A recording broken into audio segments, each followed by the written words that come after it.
नमस्कार दोस्तों, मैं उमंग कुमार सिंह स्वागत करता हूं आपके अपने YouTube चैनल एग्ज़ाम नगरी में। और अभी मैं क्या करने वाला हूं, जो स्पेक्ट्रम को जहां पे मैंने छोड़ दिया था वहां से फिर से शुरू करने वाला हूं।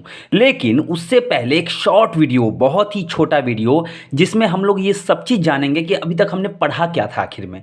और आपको जो है ये वीडियो आपके लिए इतना इम्पोर्टेंट हो सकता है कि बस आप देख लीजिए कि हम क्या क्या पढ़ चुके हैं, तो आपको लग जाएगा कि एग्ज़ाम में ये जो है एग्ज़ाम के दृष्टि से कितने महत्वपूर्ण चैप्टर्स हैं। मैं ये नहीं कहता केवल मेंस के लिए, पीटी में भी जब मैंने ये सब मैंने ये सब पढ़ा होता है, तो पीटी में भी मुझे इससे बहुत सहायता मिलती है। खासकर लॉजिकल क्वेश्चंस जो होते हैं, घुमावने वाले क्वेश्चन होते हैं, मैं उन्हें तुरंत पकड़ लेता हूँ कि वो कहाँ से वो पूछे गए हैं और कहाँ से जो है उनका जो है आंसर कैसे दिया जा सकता है या क्या दिया जा सकता है। वैसे क्वेश्चन में सभी फंसते हैं। बिना देर किए हुए चलिए जानते हैं कैसे कैसे हमने पढ़ा है। ये बुक है आधुनिक भारत की इतिहास, लगभग 1000 पन्ने की बुक है ये। लगभग ये 1000 पन्ने की बुक है और इस बुक को लगभग 70-80% मैंने ख़त्म करके छोड़ दिया था केवल 25 दिनों में, माफ़ कीजिएगा 30 दिनों में, क्योंकि 35 चैप्टर थे, 35 दिनों का टारगेट मैंने लिया था। तो आइए जानते हैं हम लोगों ने क्या क्या पढ़ा।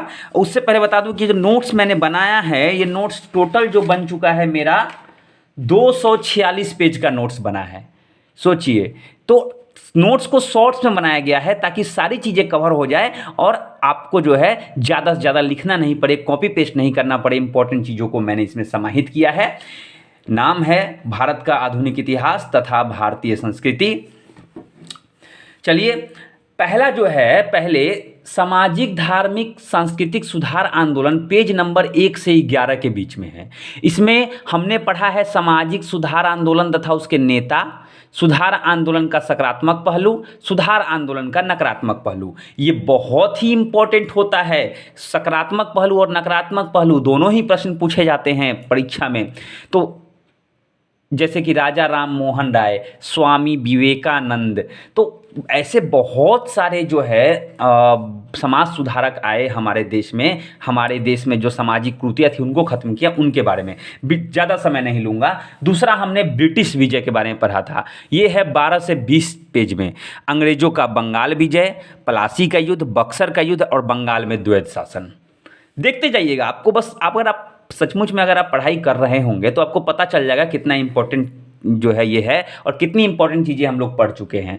मैसूर विजय, पेज नंबर 21 से 24, आंग्ल मराठा संघर्ष 25 से 29, पंजाब विलय 30 से 35, जो पंजाब जो 2 लगातार जो है युद्ध हुए थे और बेवकूफ़ी की थी पंजाब में सिखों ने, और इसका नतीजा उन्हें भुगतना पड़ा कि बाद में अंग्रेजों ने, डलहौजी ने उसे विलय कर लिया। उसके बाद ब्रिटिश सर्वोच्चता की साम्राज्य विस्तार नीति 34 से 36 पेज में। ब्रिटिश भारत का सीमावर्ती देशों के साथ संबंध, ये पेज नंबर देखिए कैसे है। आंग्ल भूटान संबंध 37-38, आंग्ल नेपाल संबंध 38-39, आंग्ल वर्मा संबंध 39-42, भारत तिब्बत संबंध, आंग्ल यहाँ अंग्रेज होते हैं 43-45, आंग्ल अफगान संबंध 45-48। 1857 से पूर्व ब्रिटिश साम्राज्य के विरुद्ध जन संघर्ष। अब कौन कौन से संघर्ष हुए? प्रमुख नागरिक विद्रोह, लगभग सारे नागरिक विद्रोह हमने पढ़ा। प्रमुख किसान आंदोलन पढ़ा, आदिवासी आंदोलन पढ़ा। उसके बाद सामाजिक तथा धार्मिक आंदोलन की सामान्य विशेषताएं 60 से 62 में। अक्सर ऐसे प्रश्न पूछे जाते हैं। अब कैसे आप लोग पता भी चल जाएगा कि आखिर मेंस की तैयारी कैसे होती है। सामाजिक तथा धार्मिक आंदोलन की सामान्य विशेषताएं, भारत में आधुनिक राष्ट्रवाद का प्रारंभ, पेज नंबर 63 से 67, भारतीय राष्ट्रीय कांग्रेस की स्थापना तथा उदारवादी चरण 68 से 68 से 72, उग्र राष्ट्रवाद के उदय का। देखिए यहाँ पे उदारवादी था, अब उग्र राष्ट्रवाद शुरू हुआ। जब इससे काम नहीं चला तो लाइन से हम लोगों ने पढ़ा है घटनावार 73 से 79, क्रांतिकारी गतिविधियों का प्रथम चरण। अब क्या हुआ, मारकाट भी होने लगी 80 से 86।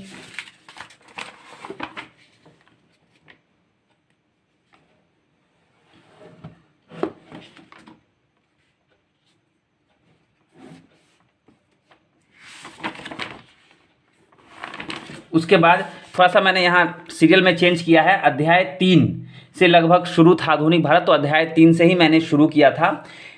अध्याय 2 तक तो बस ये था कि कहाँ से इतिहास लिखा गया है, सोर्स क्या है इसका, यही सब था।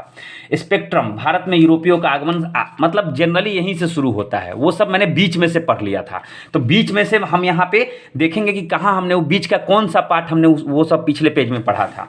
स्पेक्ट्रम में भारत में यूरोपियों का आगमन 92 से 109, ब्रिटिश विजय के समय भारत की स्थिति कैसी थी 110 से 119, ब्रिटिश शक्ति का विस्तार तथा सुदृढ़ीकरण 120 से 49, 1857 से पूर्व ब्रिटिश साम्राज्य के विरुद्ध जनसंघर्ष, यह अध्याय 6 है 150 से 60, 1857 का विद्रोह 60 से 68, अध्याय 8 सामाजिक धार्मिक सुधार आंदोलन की साधारण विशेषताएं, अध्याय 9 सामाजिक सांस्कृतिक सुधार आंदोलन का, देखिए यहाँ मैंने पेज नंबर चेंज कर दिया है, मतलब ये पीछे वाले जो हमने पढ़ा था तो ये पीछे वाले पेज में है, तो मैंने पेज नंबर को भी यहाँ पे दर्शाया है, 60 से 62, 1 से 11 पेज में है। लेकिन ये बीच में से अध्याय मैंने कुछ चुने थे क्योंकि मुझे ये पढ़ना था, तो मैंने केवल अपने पढ़ने के लिए मैंने शुरू किया था। फिर मैंने सोचा क्यों ना पूरी स्पेक्ट्रम खत्म कर दी जाए। अध्याय 10 भारत में आधुनिक राष्ट्रों का प्रारंभ, देखिए वहीं से हम लोग चल रहे हैं पीछे वाला। अध्याय 11 भारतीय राष्ट्रीय कांग्रेस की स्थापना तथा उदारवादी चरण, ये सब अध्याय वाइज है। अब हमने खत्म कहाँ तक किया था, यहाँ तक, क्रांतिकारी गतिविधियों का प्रथम चरण 80 से 86 पेज में है।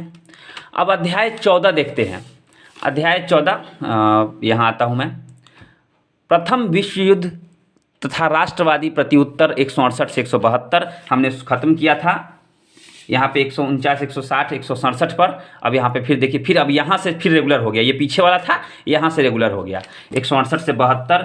गांधी जी का अभ्युदय, गांधीवाद या गांधी युग आप लोग बोलते हैं 173 से 81। खिलाफत एवं असहयोग आंदोलन, कितना इंपॉर्टेंट है ये सारे चैप्टर, आप अगर एग्जाम आपने दिया होगा तो सबसे प्रश्न आते हैं। खिलाफत तथा असहयोग आंदोलन 182 से 86। 1920 के दशक में, यहाँ देखिए 1920 के दशक में, ये स्वराजी है, थोड़ा मेरा राइटिंग गड़बड़ है, स्वराजी तथा समाजवादी विचार तथा नवीन शक्तियों का उदय 87 से 91। 18 में है साइमन कमीशन का विरोध 192 से 95, 4 पेज में खाली यही है। सविनय अवज्ञा आंदोलन तथा गोलमेज सम्मेलन, अध्याय 19 196 से 201। अध्याय 20 में सविनय अवज्ञा आंदोलन के पश्चात भविष्य की रणनीति पर बहस। मतलब देखिए घटना क्रमवार हो रही है, और क्रमवार अगर आप पढ़ते हैं तभी आपको चीज़ें याद रहती हैं। उसके बाद प्रांतों में कांग्रेस का शासन 7 से 8।